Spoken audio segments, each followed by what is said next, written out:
Hello. അങ്ങനെ Sankaran പടക്ക company അവതരിപ്പിക്കുന്ന ഒരു പാൻ ഇന്ത്യൻ ബോംബ് കണ്ടിരിക്കുകയാണ്, ഗെയിം ചേഞ്ചർ. ശരിക്കും ശങ്കരണ്ണൻ ഗെയിം ഓവറായിരിക്കുകയാണ്.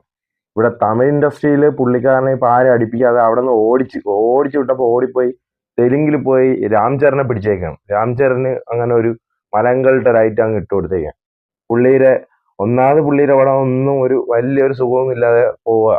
അപ്പൊ അതിന്റെ ഇടയിൽ ഒരു പാൻ വേൾഡ് ഗുണ്ടും കൂടെ അങ്ങ് ഇട്ട് കൊടുത്ത് പുള്ളീനെ അങ്ങ് നിലംപരിശാക്കി. ഓൾറെഡി ശങ്കരണ്ണന്റെ പടക്ക കമ്പനി പൊട്ടി തകർന്നിരിക്കുക. അപ്പം താൻ മാത്രം പൊട്ടിപ്പൊളിഞ്ഞാൽ പോലെ ഒരാൾക്ക് കൂടെ ഇരിക്കട്ടെ എന്ന് പറഞ്ഞ ഒരു പാൻ വേൾഡ് ഗുണ്ടങ്ങ് ഇട്ട് കൊടുത്തു.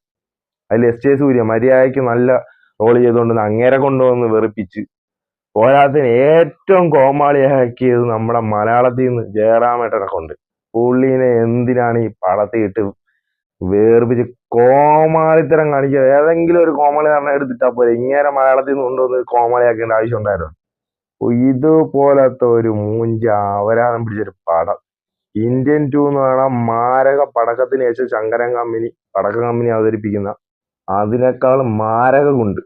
രണ്ടും ഒരു ത്രാസ് വെച്ച ഒരേ ലെവലിൽ നിൽക്കുക. അതുപോലത്തെ വെറുപ്പീര് സാധനം, ഇതുപോലത്തെ ഒരു ആവരാധം പിടിച്ച പടം. ഫസ്റ്റ് ഹാഫ് പിന്നെ ഒരു ഇച്ചിരിയൊക്കെ മാലങ്കൾട്ടെന്ന രീതിയിൽ ആസ്വദിച്ചിരിക്കുക.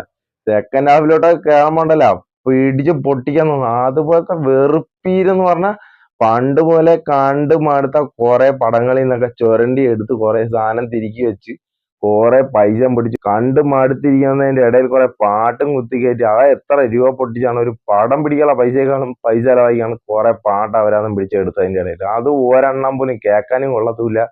കുറെ 2000 പോലും ഇങ്ങനെ ഇതുവരെ എത്തിയിട്ടില്ലെന്നുള്ളേ ഈ ശങ്കരൻ. ഇത് എങ്ങനെ അതിനു മുമ്പത്തെ കാലഘട്ടത്തിൽ നിൽക്കുക. അന്നേ എടുത്ത് വിജയിപ്പിച്ച കുറെ പടത്തിന്റെ എല്ലാത്തിനും കൂടെ ചുരണ്ടി എടുത്തുകൊണ്ടൊന്ന് വീണ്ടും ഒരു അപരാധം ഉണ്ടാക്കി വിട്ടേ. അതും കഥ അങ്ങേർക്കുള്ളല്ല, കാർത്തിക് സുബ്രാജ് കൊണ്ടു കൊടുത്ത ഒരു സാധനമാണ്. ഇവിടെ സ്വന്തമായിട്ട് കഥയില്ലാന്ന് പറഞ്ഞപ്പോ കാർത്തിക് സുബ്രാജ് എന്നാ പിടിച്ച നല്ലൊരു മലങ്കൾട്ടിരിക്കട്ടെ എന്ന് പറഞ്ഞ് നമ്മുടെ കാർത്തിക് സുബ്രാജ് എണ്ണം കൊടുത്തുവിട്ട ഒരു atom bomb, pan world atom bomb ആയിരുന്നു ഗെയിം ചേഞ്ചർ. പണ്ട് ബ്രഹ്മാണ്ഡ പടങ്ങളുടെ അവസാന വാക്ക് എന്ന് പറയുന്നത് ശങ്കരൻ എന്നായിരുന്നു. ഇപ്പം ബ്രഹ്മാണ്ഡ അമിട്ടിന്റെ അവസാന വാക്ക്, ബ്രഹ്മാണ്ഡ ബോംബിന്റെ അവസാന വാക്ക് ശങ്കരൻ കമ്പനി. ഓരോ പടങ്ങളും ഇറങ്ങുമ്പോഴത്തേക്ക് ഒന്ന് പൊട്ടിയാൽ അതിന്റെ ഇരട്ടി ഡബിൾ മടങ്ങിന് പൊട്ടുന്ന രീതിക്ക് അടുത്ത ബോംബ് ഇറക്കുമല്ലോ. അതുപോലെ ഇയാൾ പടങ്ങൾ ചെയ്തോണ്ടിരിക്കുക. ഇത് എൻജോയ് ചെയ്യാം, മലങ്കൾട്ടെന്ന രീതിയിൽ എൻജോയ് ചെയ്തിരുന്ന് കാണാം. പക്ഷെ സെക്കൻഡ് ഹാഫ് കാണാൻ പറ്റത്തില്ല. നിർത്തി ഇറങ്ങിപ്പോയി വേറെ വല്ല പടം കണ്ടാൽ ക്ഷീണം കയറുക. അപ്പൊ അത്രേ ഉള്ളൂ ശങ്കരൻ കമ്പനിയുടെ പാൻ വേൾഡ് കൊണ്ട് ഗെയിം ചേഞ്ചർ.